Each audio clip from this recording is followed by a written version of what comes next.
Okay, so today's video topic is how to keep your cortisol की मात्रा का काटा लो.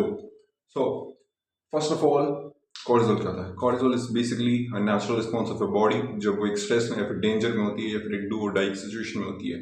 But most of the time कोई भी बंदा इस सिचुएशन में 24/7 नहीं रहता है. बट हमारा जो मॉडर्न लाइफ स्टाइल है उसके हिसाब से आप 24/7 स्ट्रेस में रहोगे. आपकी जॉब, आपका स्टूडेंट लाइफ, आपका पढ़ाई, आपका दूसरी चीज़ें हो गई. This keeps you in stress 24/7. आपकी इंडियन डाइट हो गई, आपकी इंडियन आपकी स्लीप हो गई. इंडियन स्लीप क्या होता है? ओके, तो फर्स्ट ऑफ ऑल हम बात करते हैं स्लीप की. Sleep is the most number one thing that you should prioritise. क्यों? क्योंकि स्लीप अगर आप अच्छी ले रहे हो तो आपका बेसिकली कॉर्टिसोल बढ़ता है. कॉर्टिसोल बढ़ता है तो टेस्टोस्टेरोन घटता है. ये बेसिकली इन्वर्सली प्रोपोर्शनल होते हैं. अगर एक बढ़ेगा तो दूसरा घटेगा, दूसरा घटेगा तो पहला बढ़ेगा. तो स्लीप को सही करने के लिए मैंने डेडिकेटेड वीडियो बना चुका हूँ. स्लीप अगर आप अच्छी नहीं ले रहे हो तो बेसिकली आपकी बॉडी को इनफ टाइम नहीं मिलता रिकवर होने के लिए. आपकी बॉडी का जो कॉर्टिसोल है वो नेचुरली रात को कम होता है और मॉर्निंग में नेचुरली बढ़ता है, जिससे कि आपकी नींद खुलती है मॉर्निंग में. और जो भी कॉर्टिसोल सही तरीके से आपकी बॉडी में बैलेंस आउट नहीं हो पाता है, आपकी बॉडी कॉर्टिसोल हमेशा हाई रखती है ताकि वो जाग सके. अगर आप 4 घंटे सो रहे हो तो आपका कॉर्टिसोल नेचुरली बढ़ेगा. क्यों? क्योंकि आपकी बॉडी खुद को अवेक रखने की कोशिश कर रही है. और आपकी स्लीप को अच्छा रखने के लिए सिर्फ 2 रूल है. विदाउट अलार्म उठो.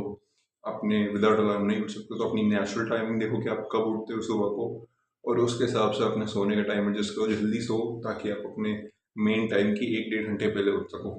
और 9 से 10 घंटे सो. यस, 9 से 10 घंटे सोना पड़ेगा आपको, तभी आपको 8 घंटे की अच्छी नींद मिलेगी. और उसके बाद सोने से पहले अपने हार्ट रेट को जितना कम हो सकता है उतना कम रखो और अपने दिमाग को कम से कम स्टिमुलेटेड रहो. और उसके ऊपर मैं एक पूरा गाइडेड वीडियो बना चुका हूँ स्लीप के ऊपर, तो आप देख सकते हो.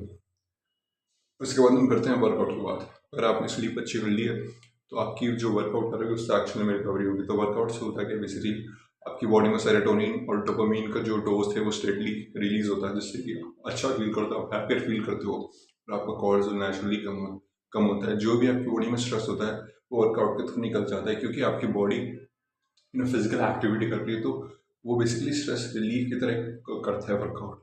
आपको वर्कआउट के ड्यूरिंग जो स्ट्रेस होता है वो एक्चुअली आपकी बॉडी के लिए अच्छा होता है. और वर्कआउट के बाद आप कभी भी दुखी फील नहीं कर सकते हो. आप जब भी वर्कआउट करोगे तो उसके बाद आपको अच्छा फील होगा.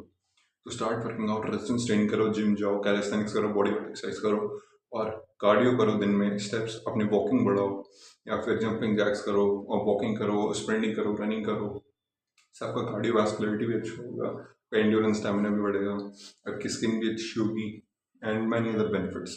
वर्कआउट का बेसिकली मतलब ये है कि आपको अपने ग्रेविटी अगेंस्ट वेट पुल करना है, वाइल बॉडी वेट से हो या फिर रेजिस्टेंस ट्रेनिंग या फिर जिम से हो. उसके बाद हम बात करते हैं कार्ब क्रैशेस की. अब कार्ब क्रैशेस आप सोचोगे कि कॉर्टिसोल में कैसा आ गया. कार्ब क्रैशेस आपको इंसुलिन रेसिस्टिविटी, जो आपकी इंसुलिन रेसिस्टिविटी होती है वो खराब तो होती है, जैसे कि आपको डायबिटीज़ और स्किन प्रॉब्लम्स होती है जैसे कि पिगमेंटेशन.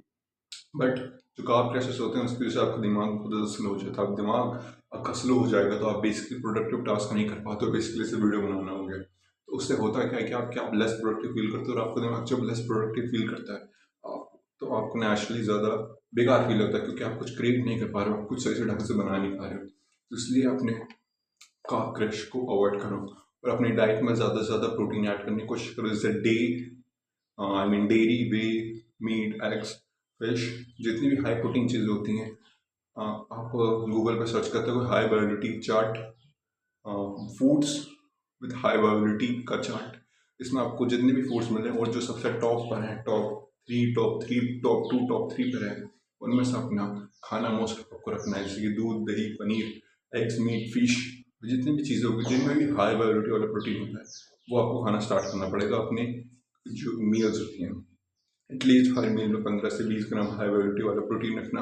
और दिन में 3 मील खाओगे तो आराम से 60 ग्राम प्रोटीन तो आपका हो जाएगा. 60-70 ये एक अच्छी स्टार्टिंग है. उसके बाद भी आपको अपना प्रोटीन बढ़ाना है. आपको बेसिकली अपनी बॉडी वेट के डबल प्रोटीन खाना चाहिए. बट इवन मैं उसको नहीं कर पा रहा हूँ, क्योंकि as a student I know अपने प्रोटीन को बढ़ाना थोड़ा सा मुश्किल होता है. बट आप जितना प्रोटीन अच्छा हाई वैलिटी को कंज्यूम करोगे उतना आपकी बॉडी के लिए अच्छा होता है.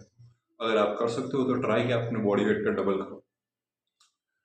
उसके बाद है डू थिंग्स स्लोली.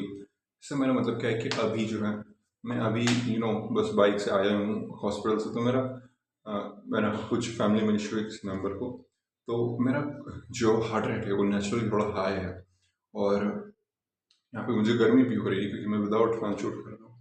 तो बेसिकली इससे मेरा हार्ट रेट थोड़ा बढ़ रहा है, बट मैं अपने आप को स्लो बोलने का ट्राई कर पा रहा हूँ। बट हर वक्त अगर ये चीज़ होगी कि हर वक्त आपका हार्ट रेट बढ़ रहेगा, आप मान लो फेस वॉश कर रहे हो, आप सनस्क्रीन लगा रहे हो, आप मॉइस्चराइजर लगा रहे हो, आप नहा रहे हो, धो रहे हो, शैम्पू कर रहे हो, ये सारी चीज़ें टास्क जब आप कर रहे हो तो उनको भी अगर आप बहुत जल्दी जल्दी करोगे, या फिर सोने के टाइम क्यों ना हो गया, अगर आपने बेड पे ही का पहला रूटीन बहुत जल्दी जल्दी कर रहे हो, मेडिटेशन भी जल्दी जल्दी कर रहे हो, जल्दी जल्दी सांसें, जल्दी जल्दी ये ना, जल्दी जल्दी फोकस, लाइक हर चीज़ को जल्दी करने की ज़रूरत नहीं होती। खाना भी जल्दी खाते हो टीवी देखते देखते, अपने आप को थोड़ा सा रेस्ट दो, अपने आप को थोड़ा सा स्लो डाउन करवाओ, पर बेसिकली खुद को मूवमेंट दो, इनफ टाइम दो ताकि आप हर चीज़ को आराम से कर पाओ।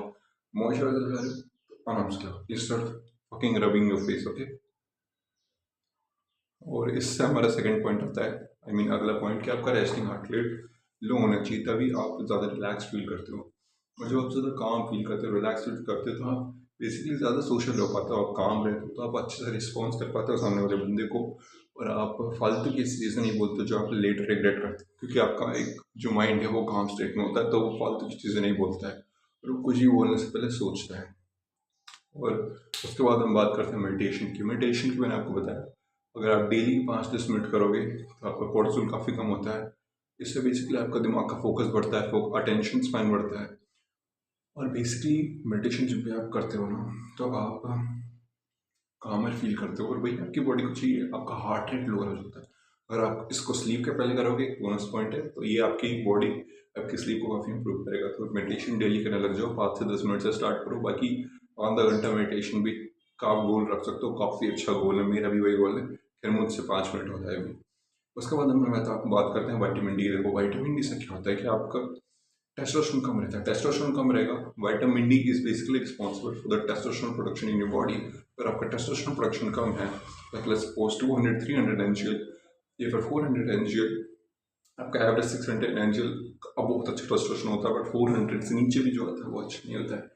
तो विटामिन डी अगर आपका कम है तो आपका टेस्टोस्टेरोन का प्रोडक्शन सही से नहीं हो पाएगा, और टेस्टोस्टेरोन का प्रोडक्शन अगर आपका कम रहेगा तो कॉर्टिसोल जो है वो यूजली हायर का, जिससे मैंने आपको ये दोनों चीज़ें इन्वर्सली प्रोपोर्शनल होती है, टेस्टोस्टेरोन घटेगा कॉर्टिसोल बढ़ेगा, कॉर्टिसोल बढ़ेगा टेस्टोस्टेरोन का घटेगा।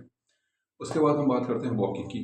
Walking walking walking is one of my favourite exercise, क्योंकि इसमें आपको ज़्यादा एफर्ट नहीं लगाना पड़ता है, बट ये मेंटली बहुत ज़्यादा चैलेंजिंग होती है। लाइक लेट्स सपोज आपको 10,000 दिन के स्टेप्स करने हैं, ये मेंटली बहुत ज़्यादा चैलेंजिंग है। ये उन लोगों के लिए बहुत ज़्यादा हेल्पफुल है जो कि फैट लॉस करना चाहते हैं। आपकी कैलोरीज बहुत आसानी से बर्न हो जाती है, आपका कार्डियो अच्छे से हो जाता है। और वॉकिंग करते करते अगर आप विदाउट म्यूजिक, विदाउट फ़ोन चलते हो, और अपने पैरों को या अपने हर स्टेप को ध्यान से, लाइक आप कौन सा कदम रख रहे हो उस पर ध्यान दोगे, तो आपका मेडिटेशन भी हो जाता है। और वॉकिंग से बेसिकली आपको बहुत ज़्यादा कामर फील करते हो, आपको नए आइडियाज़ आते हैं। तो आई विल रिकमेंड कि शाम को या फिर सुबह, अगर अच्छे एरिया में रहते हो तो बाहर जाओ, अच्छे एरिया में नहीं रहते हो तो घर में, रूम में वॉकिंग करो, और एटलीस्ट 5,000 6,000 स्टेप्स से स्टार्ट करो, 10,000 स्टेप्स का गोल रखो। ओके, तो दीज आर द थिंग्स जो कि आप कर सकते हो अपने कॉर्टिसोल को कम रखने के लिए, और ये बेसिकली आपको लाइफ को भी इंप्रूव करेगा। तो मैं एक बार आपको सारे पॉइंट्स रिवाइज करवा देता हूँ। Sleep, workout, diet, avoid carb crashes, do things slowly, resting heart rate your should be low, your resting heart rate should be low, do meditation, take care of your vitamin D, and complete your vitamin D's need in your body, or start walking more. Okay. So these were some things that you can do in order to minimize the cortisol and improve your life. तो ये अब this was for the video. Thanks for watching. कोई भी question लगे तो मुझे comments में इस पर लिख बता देना। अपने दिमाग को शांत रखो और शरीर में गर्मी रखो।